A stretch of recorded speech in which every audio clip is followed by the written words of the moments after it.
Армысыздар, құрметті тыңдармандар, адама қош келдіңіздер. Бір шабыт беріп, лайк басып жіберсеңіздер, жаңа әңгімемді қабыл алыңыздар. Қанша жыл Нұрболмен оттасса да Роза сәби сүю арманы болып жүрді. Бірақ Алланың қалауы шығар, барлық балшы бұрқыраған дәрігерлердің есігін тоздырса да ешқандай нәтиже болмады. Сөйтіп жүргенде 7 жылдың қалай өтіп кеткенін байқамай да қалыпты. Бір күні таңертең Роза Нұрболды жұмысына шығарып салып көп ойланды. Ақыры кешке келе салысымен ойын айтып, ақылдасуды жөн көрді. Сағат санап, кешті батыра алмай, Нұрболды тағатсыздана күтті. Әне міне дегенше кеште батып, бар ықыласымен Нұрболдың көңілін аулау үшін тәтті тамағын дайындап, жылы жүзімен қарсы алды. Үстел басына отырып, тамақтарын ішіп отырған сәтте, Нұрболдың ойында еш нәрсе жоқ. Ал Розаның іші алай-дүлей болып, қалай сөз бастарын білмеді. Жаным, саған айтар жаңалығым бар еді. Кешке дейін көп ойланып, өзіңмен ақылдасуды жөн көрдім. Екеуміздің үмітімізді үзбей, кішкентай шақалақты күтіп жүргенімізге міне 7 жылда толыпты. Осылай жүре береміз бе? Асырап алып бауырымызға бассақ қайтеді деп еді. Сөзін аяғына дейін тыңдамай, орнынан Нұрбол атып тұрып, жоқ олай болмайды. Үмітіңді үзбе. Бізде әлі ақ бәрі жақсы болады. Тек сенші деп орнынан тұрып кетті. Розаның көңілі су сепкендей басылып, көзі мөлтілдеп қала берді. Сол түні Розаның ұйқысы қашып, түні бойы қалайда көндіремін деп жатып, таңның қалай айтқанын білмей қалды. Нұрболға таңғы асын беріп отырып, тағы да айтып көріп еді. Естімеген сыңай тып тұрып, жұмысына шығып кетті. Роза болса көзіне жас алып қала берді. Нұрбол кешке жұмысынан оралған кезде, күндегі бұрқыраған тамақтың иісі де сезілмей, адам жоқ үйге ұқсап, үй іші тып-тыныш. Жатын бөлмеге кірсе, Роза бүк түсіп жатыр екен. Розаға қарап, ұзақ ойланып тұрды да қасына жақындап келіп, Роза деп айтқаны сол еді. Ойға шомып жатқан Роза селк ете қалды. Келдің бе деп суық жауап беріп, ақырын ас үйге қарай аяңдады. Роза ас үйге келді де, еш нәрсеге зауқы соқпаса да, тамақ жасау міндет санап, өзі не жасап жатқанын түсінбесе де тез бір нәрсені бажырлатып, қуырып жіберіп, Нұрбол шақырды. Әншейінде ананы мынаны айтып сөйлеп отыратын Розада үн жоқ. Нұрбол болса біраз үнсіз отырды да, Роза, мен де көп ойландым. Сенің шешіміңмен келісуді жөн көрдім. Ертеңнен қалмай құжаттар жинап, кезекке тұра беруге болады. Бірақ оның ата-анасы қандай адамдар болғаны мені қынжылтады. Ол өскенде соларға ұқсап бізді жерге қаратпасына кім кепіл деген сол еді. Жоқ олай деме. Жақсы сөз жарым ырыс бар. Жақсы болатыны сенші.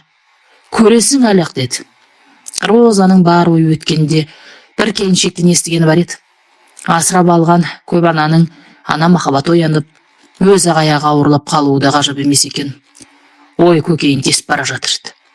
Таң атысымен тез отағасын жұмысына шығара салам, балалар үйіне қарай бет алды. Ол ойлағандай оңай болмай шығып, біраз күн жүгіріп барлық керекті құжаттарды өткізіп қойып, кезекті күтіп жүрді.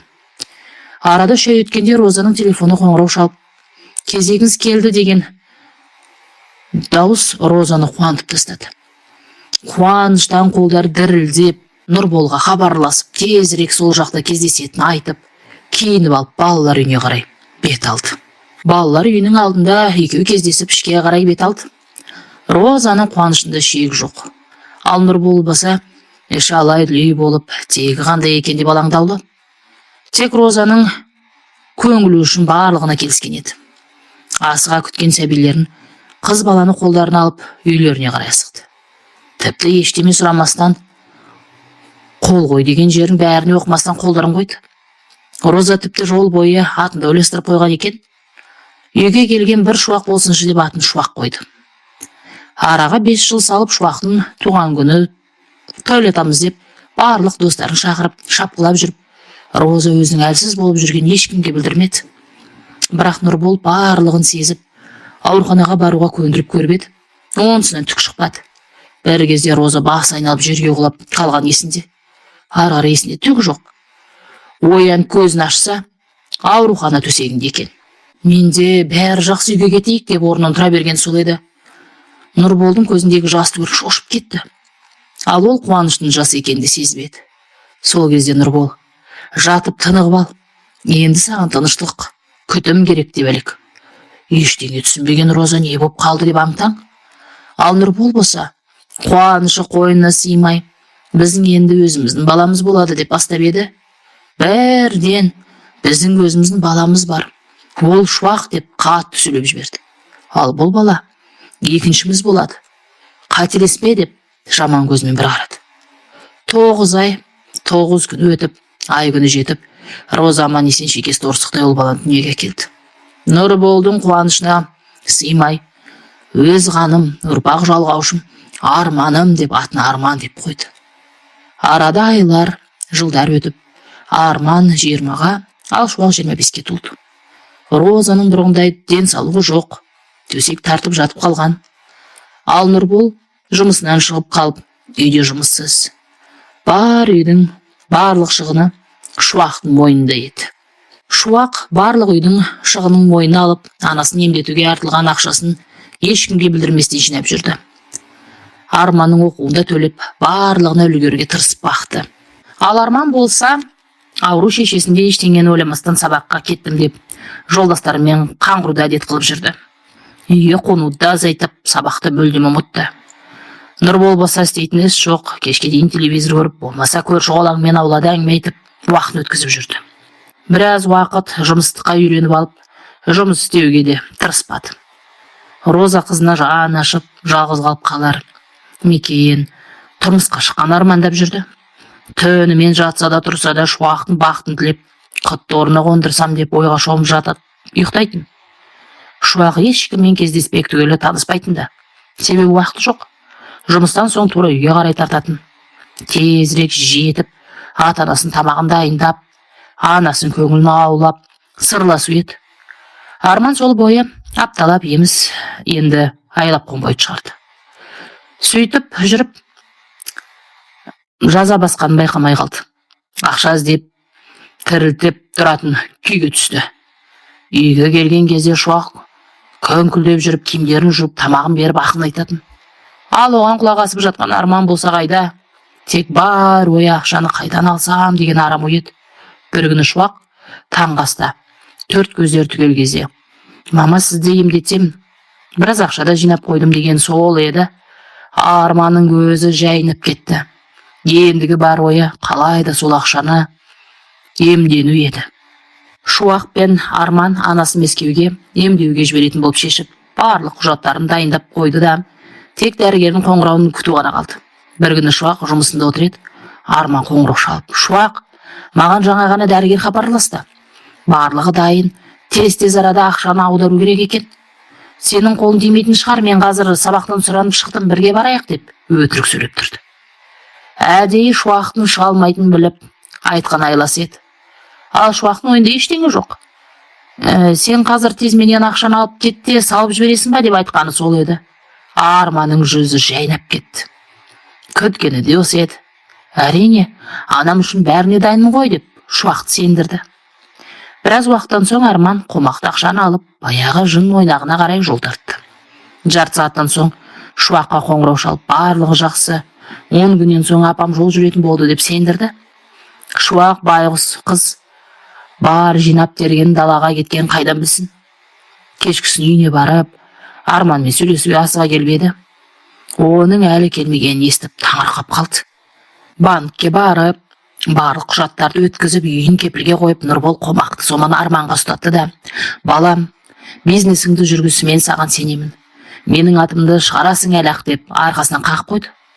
Бірақ артығандай дауға апаратынды сезбеді. Розаны халі күннен күнге нашарлап бара жатқаны Шуақтың жанына батып, өзін қоярға жер таппай жүр. Бірақ амал не? Ішіне тынып жүрді. Арада 5 ай өтті. Демалыс күні еді. Үйде Шуақ анасы екеуі өздерінше шүйіркелесіп отыр еді. Кенеттен күбірлеген адамдардың дауысы әңгімелерін бұзып жіберді. Орнынан тұрып есікке жақындаған сол еді. Нұрболдың үйі осы ма деп үйге қарай беттеп келе жатқан ер адамның шошып кетті. Жүрегі бір жамандықты сезгендей болды. Иә, кіріңіз, әкем үйде. Жоқ, сыртқа шығып кетіп еді. Не бұйымтайыңыз бар? Бұйымтай болғанда былай: сіздерге 3 күн уақыт беріледі, үйді босатыңыздар. Түсінбедім сізді. Не деп тұрсыз, қайдағы босату? Не деп кеттің өзі? Айналайын, несияларды аларсыңдар. Ал қайтаратын кезде жұмыстарың болмай қызықсыздар. Қолымда заңды құжаттарым бар деп көрсетіп, бір көшірмесін тастап кетіп қалды. Шуақ сол тұрған жеріне үнсіз тұрып қалды. Енді ішке кіріп, тез телефон алып, әкесіне хабарласуға кірісті. Бірақ анасын білмеген қалап, сыртқа шығып сөйлесуді жөн көрді. Әкесіне қоңырау шалып, мән-жайды түсіндіріп еді, 2 минутта алғынып жетіп келді. Шуақтың қолындағы қағазды көріп, оқып шықты да үнсіз отырып қалды. Ал Шуақ үнсіз ішке кіріп, анасын көңілін алуға кірісті. Кім келді, қызым? Деген Розаның жауабына сездірмеу үшін Шуақ бәрден жай қателесіп кетіпті, қайтесіз деп қасына отыра қалды. Далада Нұрбол болса не істерін білмей, қалайша менің балайым бұлай істеді екен деп, жынды адамша ары-бері жүріп, бір қорап шылымды қалай шегіп тастағанда байқамада қалды. Телефон алып, ұлына қоңырау шалып еді.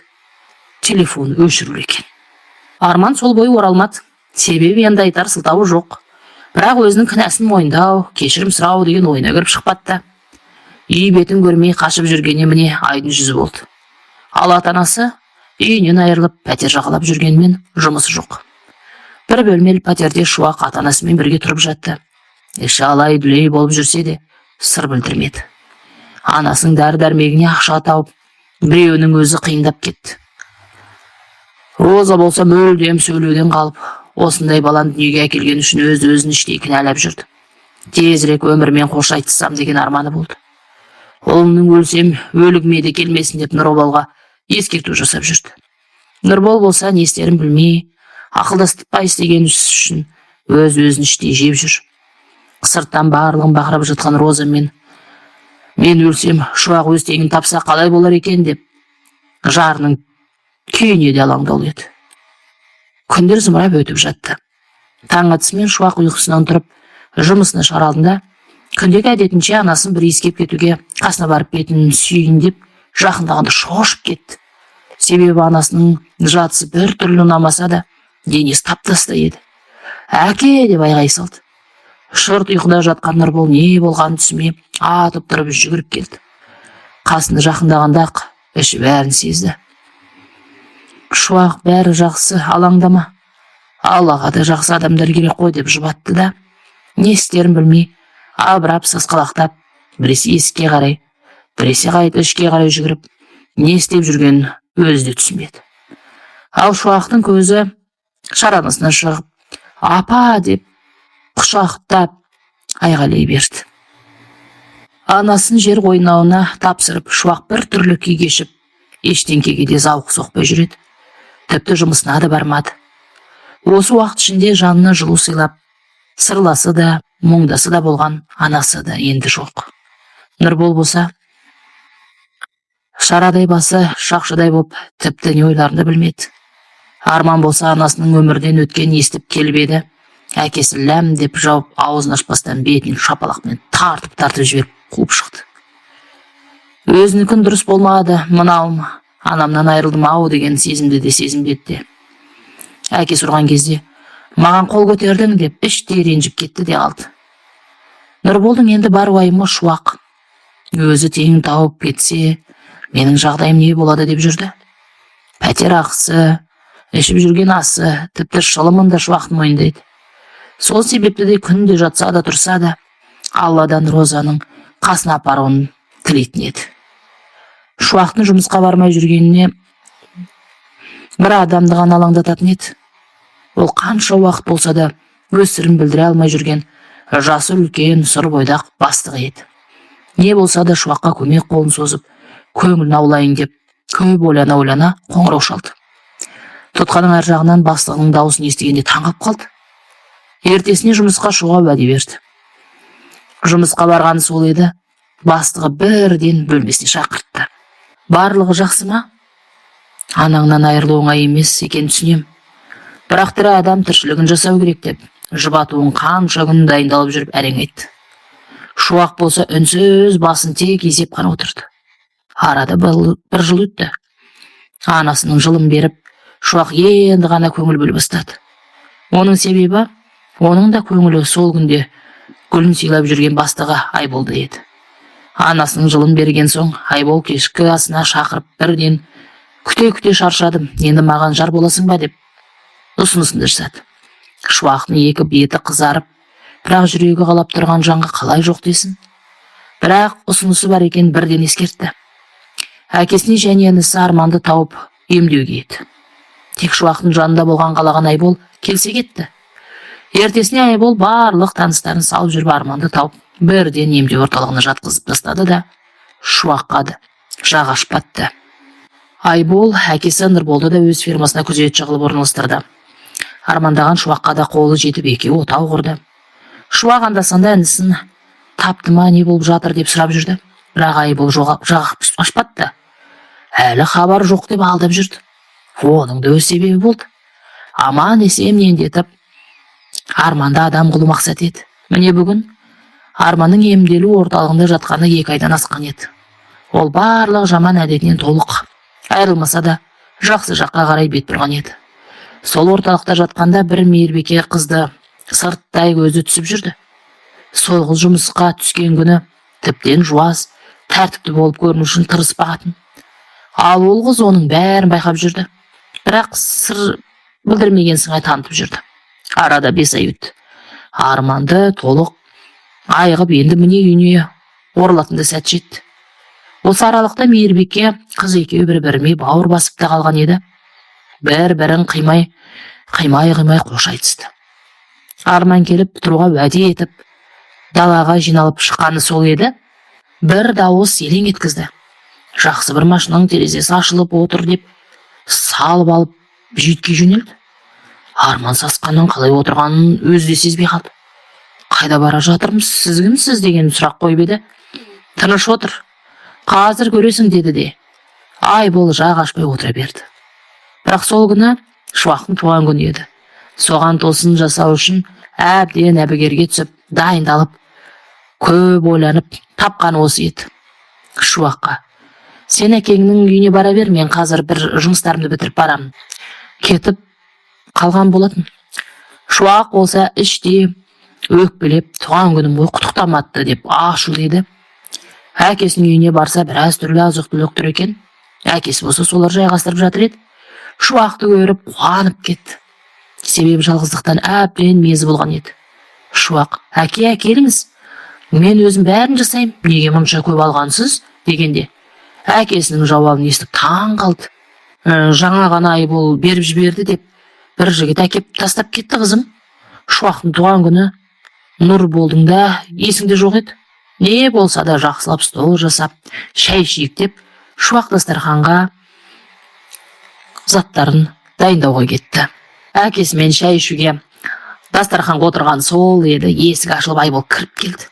Бір кезде артына қарайлап тағы бір адамды шақырғандай болды. Шуақ кім болды екен деп мойын созып қарады да бірден Арман деп состиып тұрып қалды. Нұрболдың да қабағы түйіліп, сені кім шақырды, кет деп айғайлап жіберді. Айбол болса: тоқтаңыздар, тұра тұрыңыздар, маған құлақ ассаңыздар екен, бәрін түсіндіремін деп барлық оқиғаны баяндап берді. Арман енді түзу жолға түсті. Еш алаңдамаңыздар. Саған осы уақытқа дейін айтпағаным үшін кешір. Тек әкең екеуіңе тосын сый жасағым келіп еді деп Айбол ақталып жатты. Нұрбол мен Шуақ сеніңкіремей тұрды. Арман болса: әке, Шуақ, кешіріңіздерші мені. Мен ақымақ болыппын. Не істеймін, тіпті өлтіремін десеңіздер де қарсысы келмеймін деп тізерлеп отыра қалып жылады. Қыз бала ғой, қанша дегенмен. Бауыры Шуақ тұра ғой деп басын сипалап, құшақтап бірге жылады. Осы сәтті қанша күтіп еді ғой. Айбол болса: міне, сенің туған күніңе сыйлығым осы еді. Бұл ғана емес деп талаға жүгіріп шығып қайта ішке бір құшақ гүлмен кірді. Қанша ашуланса да бауыр еті баласы ғой. Нұрбол Арманды құшақтағысы келсе де білдірмесінен қарап тұрды. Арман өзі келіп мойнына асылған сол еді. Қатты қапсыра құшақтап: енді жібермеймін балам дегенде ұзақ тұрды. Болды енді, қояр еместер ғой, қарным ашты, жақсылап шай ішейік қане деп Айбол артын күлкіге айналдырып жіберді. Барлығы дастархан басына отырып отырды. Таң атысымен Нұрбол жұмысына кетті. Ал Арман үйде ары-бері сенделіп жүрді. Бар ойы баяғы оңалту орталығын жағалап қайтсам ба, ғашығыммен бір жолықсам ба деген ой маза бермеді. Ақыры ойлана келіп, ғашығына қарай жол тартты. Ғашығынан бір құшақ гүлмен қарсы алғысы келіп еді, қалтасында көк тиыны болмады. Әкесінен сұрауға дәті жетпеді. Тағы да жаман ойлап қалар деп оңалту орталығының алдына келді де ұзақ тұрды. Сол күні жұмысы көп болып, кеш жұмысынан шыққан Әлия Арманды көріп қуанып қалды. Жүрегі дүрсілдеп қоя берді. Ұялыңқырап, екі беті де қызарып кетті. Бірақ кеудесін бір қуаныш керіп бара жатты. Арман болса құшақтағысы келіп, бірақ бата алмады. Екеуі біраз жолға дейін үнсіз бір-біріне анда-санда көз қиығымен ғана қарап келе жатты. Алияның үйіне жете бергенде Арман бар күшін жинап алып, қол-аяғы қалтырап тұрып, аузынан сен маған ұнайсың деп әрең айтты. Мына сөзді естіген Алияның да күткен осы еді. Сенде де деп ақырын айтты да үйіне қарай жүгіріп кіріп кетті. Нұрбол жұмыстан үйге келсе, Арман жоқ. Тағы кетіп қалды ма деген жаман ой маза бермей, өзін қоярға жер таппай жүреді. Есіктің ашылған үні ести сала жүгіріп шықты. Арман, қайдан келдің? Қайда бардың деп сұрағын астынан ала бастады. Әке, мен ғашықпын. Сол ғашығыма бардың деп қорықпаңыз, енді сізді тастамаймын. Жақын арада осы шаңыраққа келін әкелемін деп бәрі қуантып қойды. Нұрбол болса рас өтірігіне сене алмай басы қатты. Түн ортасында Арманға білдірмей Шуаққа қоңырау шалып бар жайды баяндап, өзінің алаңдаулы екенін ескертті. Барлық әңгімені естіп жатқан Айбол бақылауға алтын болып Шуаққа уәде берді. Таң атысымен таныстарын салып жүріп Айбол Арманның ізін аңдуды тапсырды. Барлығының мән жайын біліп, Шуақтың көңілі орнына түсті. Енді Арманға жұмыс тауып беруін сұрап жүріп, Арманды да жұмысқа орналастырды. Жұмыстан шыға сала Арман да ғашығына асығып құстай ұшып жүрді. Нұрбол болса кей кездері Розаны сағынып ішінен, он ұлың болғанша осырақ шалым болсын деген осыдан шыққан екен ғой деп сыбырлап қоятын. Жұмыстан үйге келсе де, әйел адам болмаған соң үйде бір жылу Шуақ жоқ сияқты көрінетін. Тамағын жасап алып теледидарын қарап жатып ұйықтап кететін. Арман болса бақыттан басы айналып, қыдырып келіп, әкесін көріп жүрегі ауырып жүрді. Бір күні Арман Шуаққа барып, отау құрғысы келетін айтты. Шуақтың қуанышы қойнына сыймай, тезірек тойдың өткен қалады. Арада 2 жыл өтті. Барлық қиындықтар уақыт еншісінде қалып, Нұрбол жұмысынан зейнетке шығып, ендігі жұмысы немересін бала бақшаға тасу еді. Келін келгелі үйге жылу келіп, немересі келгелі тіптен әрленіп кеткендей болды. Барлығы тату тәтті өмір сүріп жатты. Тек осы қуаныштарының ортасында Розаның жоқтығы ғана барлығының қабырғаларын қайыстыратын еді. Нұрбол күні түні жатса да, Розаға іштей рахметін айтудан жалықпайтын. Шуақты асырап алғаныңызға шүкір. Ол болмаса қазіргі жағдайым қалай болар еді деп іштей күрсініп қоятын еді. Ата-анаңа қандай жақсылық жассаң да көз тірісі кезінде жасау керек. Сондықтан оларды мәңгілік сыйлап өтуіміз қажет. Ата-анамыздың алдындағы парызымызды өтеу мүмкін бе? Қалай ойлайсыздар? Пікір қалдыра кетсеңіздер.